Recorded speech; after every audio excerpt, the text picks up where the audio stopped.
we are all created by God and given gifts to make this earth that He created a better place to live in, and to somehow bring His holiness, His presence into life. The arts were very fundamental to the expression of one's faith and how it's played out, ritualized, dramatized, and expressed and then presented to the congregation, to the people, and to the world.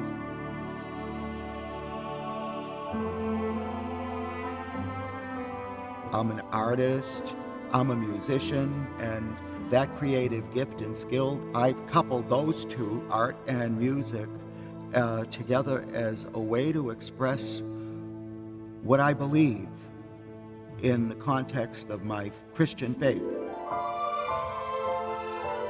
We see many images on the walls, on the altar, in the windows of stained glass.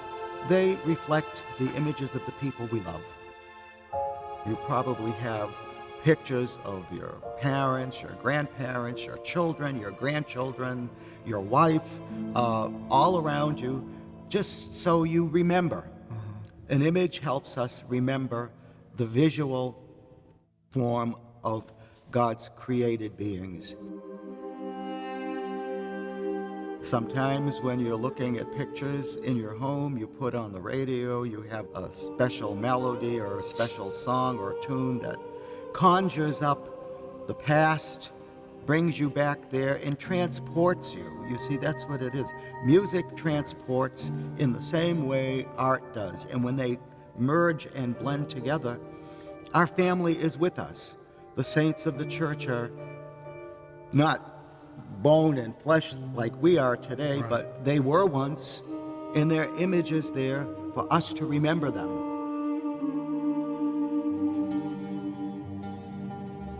Iconography, painting sacred images in churches. Ikon in Greek means image. So the study of images and its application. Very simply, sacred images, the saints of the church, Christ, Jesus, the Virgin Mary, that is the way to portray it. Using certain colors in certain icons, whether it's on vestments or the background or the ground or the flora, or all of those have a certain canon, which is a code to follow. Red and blue in symbolism convey authority and monarchy, royalty. Love. Blue is love and the symbol of heaven. Red, symbol of sacrifice. White, the pearls, the purity of love. Green, the emerald, the fruitfulness of love together. We look at pictures and icons all around us and we think, well, they're decorations. No, we're supposed to look at them in a way that we're reading it as if we were reading a book. It tells us a story.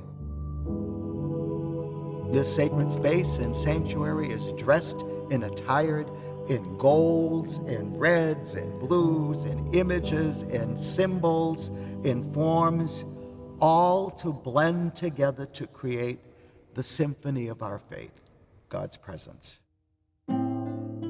I grew up in a very traditional Armenian family with celebrations of food, feast, festivals, and also family history. As a little boy, we lived in a 3-decker tenement in Massachusetts. I would eat my breakfast and then run up and be with Grandma for the rest of the morning until I started going to school. And she would sit by me and read me stories from the Bible and tell me facts of family history, that I came from a family of priests. I had a legacy. Everyone reacts to those types of stories differently. I really personalized it in a very proud and joyful way that, wow, I was part of a very long-standing tradition. So that interest spurred my desire to be close to it. As a young boy, I took piano lessons, just like all of us. And I sang in school. And then I picked up the trombone, played for 8 years in a grammar school and in high school orchestra. And then I developed the skill of playing the organ, and I became a church organist. Put to good use that skill God gave to you, whether it's from the mouth and blowing from your lips or using your fingers. And fingers are attached to your hands, and the hand is a creative appendage. That's how picking up a brush or a pencil or a sketching tool also became part of who I was.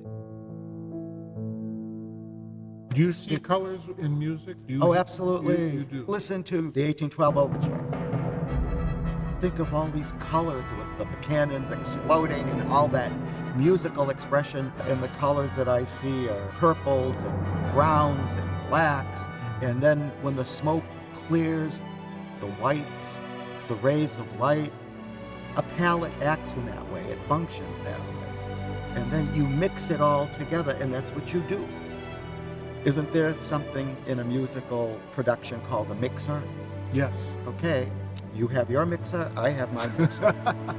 That's true. It's called paint and a brush and a palette, bringing it all together to create a beautiful, flawless symphony.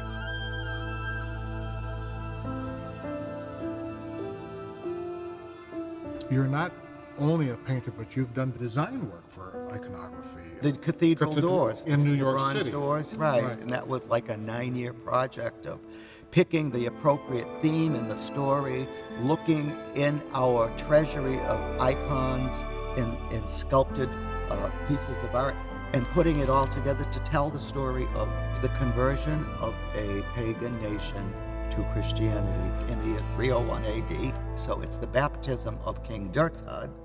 And in the background, the beautiful mountain of Ararat, which was our holy mountain in the land of Armenia.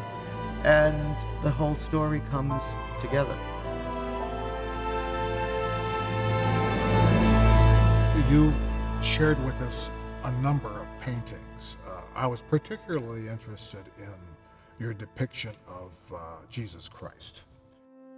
There's a rather narrowing in his face. It's not anything that I've seen before.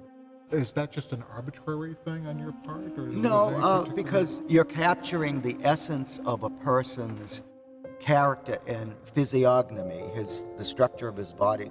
Not so much so to replicate it as a portrait, like in Western art, but the bone and the flesh that covers the spirit within. It doesn't have to be exactly a replication of what an artist is looking at. And that's the biggest difference of Western art and Eastern iconography. The body is dressed to express a certain character of that individual. And that's why it's important to know the history, the personality, the biography of the life of an individual, because it shapes its form.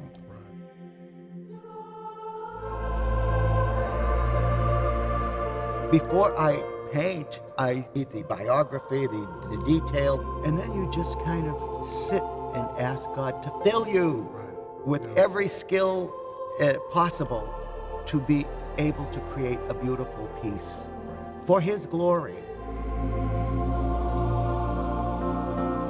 It's God working through people and calling you to a high level of creativity to express Him. How did Tchaikovsky, Chopin, Paderewski, all of these great composers create what they created? They were inspired. That is God's Spirit working in you, in your musical creativity, or in myself as an artist. My life took a turn where I was searching and seeking, was it really an artist I wanted to be? And it was more. It was more. And I don't regret, because I still paint. I'm still an iconographer. I still dabble in art history. I give lectures and talks and so forth. And what God has given to you, if you use it to the best of your ability, you never lose it.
I want to thank you for this. It was totally enlightening, educational, and I so appreciate your time, your valued time to be here You better to believe do it. this.